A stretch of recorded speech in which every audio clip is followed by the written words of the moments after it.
A heated exchange in Parliament has reignited the debate over so-called positive discrimination and whether equality laws are being applied fairly across the board. MP Jack Rankin raised concerns about internship and training programs that explicitly exclude white male applicants, questioning how such schemes can exist under a government that claims to champion equality for all. We'll dive into this story in today's video, but before we get started, don't forget to like this video and subscribe. Right now, only 12% of viewers are subscribed, so join the community and help us grow. Rather than addressing the issue directly, the Labour minister responding appeared dismissive, sparking outrage among viewers who felt the question deserved a serious answer. Critics argue this attitude reflects a deeper problem within the current government, a belief that discrimination is acceptable, even justified, as long as it targets the right groups. Rankin's challenge struck a nerve because it taps into something many people are quietly frustrated about, a growing sense that fairness is being replaced by political fashion. Equality should mean exactly that. Equal opportunity, not selective justice based on race or gender. The controversy has opened up a wider national conversation about whether diversity initiatives have crossed the line from inclusion into exclusion. The question remains, if discrimination is wrong in one direction, why is it tolerated in another? Until politicians can answer that honestly, public trust in equality will continue to erode. Have a watch for yourself. Jack Rankin. Thank you, Mr. Speaker. Earlier this year, the Education Secretary said that white working class boys have been betrayed.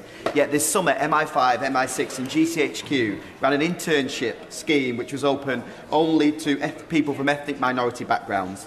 I'm afraid, Mr. Speaker, the House of Commons runs a similar scheme in partnership with the Windsor Fellowship. What message does the Minister think it sends to our children that some doors are closed because of the colour of their skin, particularly in the context of what she said about white working class boys? Minister. Thank you, Mr. Speaker. I have a lot of respect for the honourable gentleman as a fellow Berkshire MP, but I would just gently say to him it is right that people who serve our country in whatever form reflect the communities that they serve. These schemes are about levelling the playing field, not about creating an unfair advantage, and everybody who is given a place is done so on merit.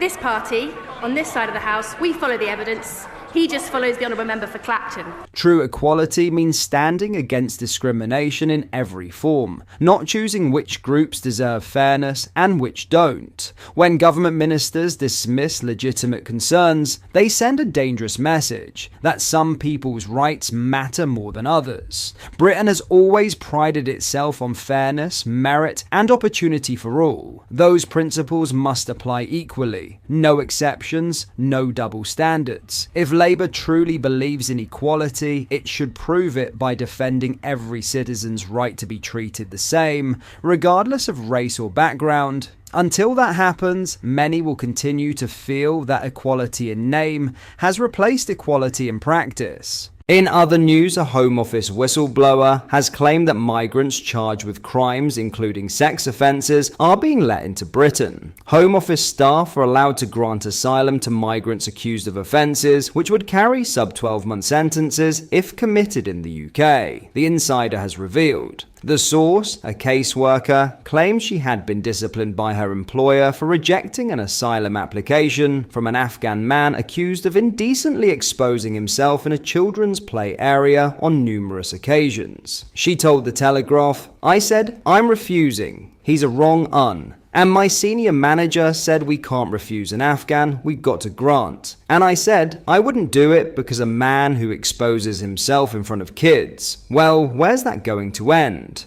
And they said you've got to make the decision on the basis of the claim. He can't be returned because he says he was politically active in Afghanistan against the Taliban. I was refusing that man because I believed he posed a threat to children, but he was never going to receive a jail sentence for indecent exposure. He was just getting repeated warnings. So they gave his case to someone else who was prepared to say yes." The insider added that caseworkers were being put in a lose-lose situation as they face pressure from higher-ups and the media. She also claimed that her colleagues were being incentivized to approve more asylum claims, and that applications from certain nations, including Sudan and Eritrea, were being fast-tracked through the system with less oversight than other countries. The accusations by the senior caseworker come amid an overhaul to the asylum system, set to be announced by Home Secretary Shabana Mahmood, who recently admitted the Home Office is not yet fit for purpose. Ms. Mahmood is expected to unveil new, stricter rules on criminals, the appeals process, and the ability of migrants to use human rights loopholes to frustrate deportation efforts. Asylum applications in the UK have soared to record highs, with 111,000 made in the year to June, a jump of around 14% on the year before. The number of migrants arriving to Britain by small boat has also risen, with 37,000 making the journey so far in 2025, an increase of 17% compared to the same point in 2024.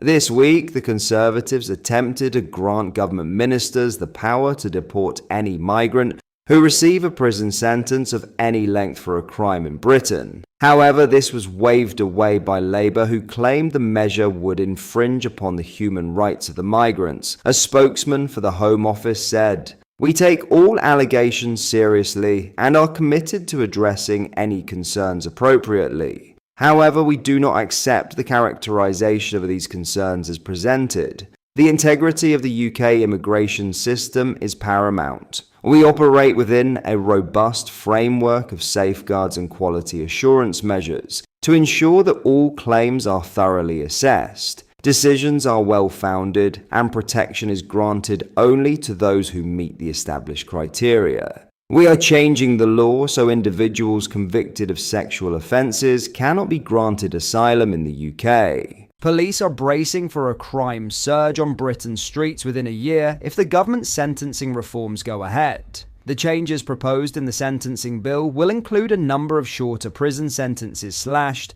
and some criminals released early. Policing chiefs are preparing for thousands of criminal offences in the aftermath of the planned reforms, as more offenders are loose on Britain's streets instead of behind bars.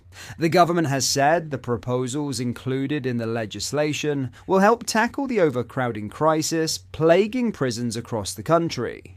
But police bosses have warned that the added strain on policing will cost the taxpayer between £300 million to £400 million, branding it an unfunded consequence of the bill. Between June 2024 and June 2025, there were 6.6 million criminal offences recorded by police in England and Wales. Police have estimated that the reforms could cause a 6% rise in crime across the country. This figure equates to around 396,000 additional recorded crimes in just 1 year. The probation service is aiming to recruit 1,500 officers a year for the next 3 years to manage demand if the reforms to sentencing go ahead as planned. Assistant Chief Constable Jason Devonport said police forces around the country are bracing themselves for a rise in all forms of criminal offences. Mr. Devonport said, "We are expecting that while the programs in the community are being ramped up by the probation service as part of their implementation plan to support offenders to rehabilitate, we expect certainly in the short term there will be an increase of offending in the community. I believe in the sentencing bill, and I believe in rehabilitation, but it has to be properly funded." However, some police chiefs have backed the plan to cut the number of short-term prison sentences. Chairman of the National Police Chiefs Council, Gavin Stevens, said, "We've all been in policing long enough to know that some of the things that help people stop offending or desist from offending are not going to be resolved by short sentences in particular."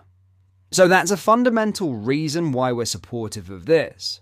Our issue is in the short-term period of the implementation, there is a shift of demand onto policing, and we want that shift of demand onto us to be properly recognised and properly modelled, so we can have the right and appropriate resource in there to mitigate the risk to communities. A spokesman for the Ministry of Justice said, "The government inherited a prison system in crisis, days away from running out of space. This would have brought the justice system to a standstill, stopped the police from being able to make arrests, and led to unchecked criminality on our streets. Public safety will always be our top priority, and we are building 14,000 more prison places to keep dangerous offenders locked up. Offenders released face strict license conditions, and we are increasing the probation budget by an extra £700 million over the next 3 years, and investing in new technology to reduce admin, so staff can focus on work that reduces reoffending. What are your thoughts on what we discussed in today's video? Let me know down in the comments section below. If you have not yet already, make sure you do drop a like on this video and subscribe to the channel for more British content. Thank you, take care, goodbye.